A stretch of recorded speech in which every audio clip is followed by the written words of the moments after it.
Kasalukuyan po tayong nandito sa Pujada Bay at makikita natin ang napakalinaw na dagat dito sa ating kinatatayuan ngayon. Ayan.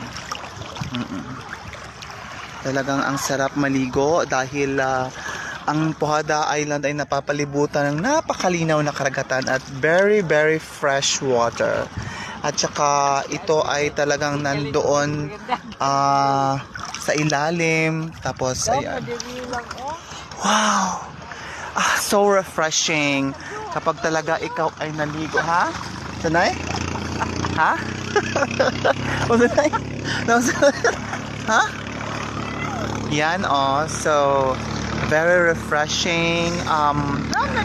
Lalong na diha. Talagang marirelax kayo pag kayo po ay nandito because the aura, it seems like relaxing. So ayan so we are very very talagang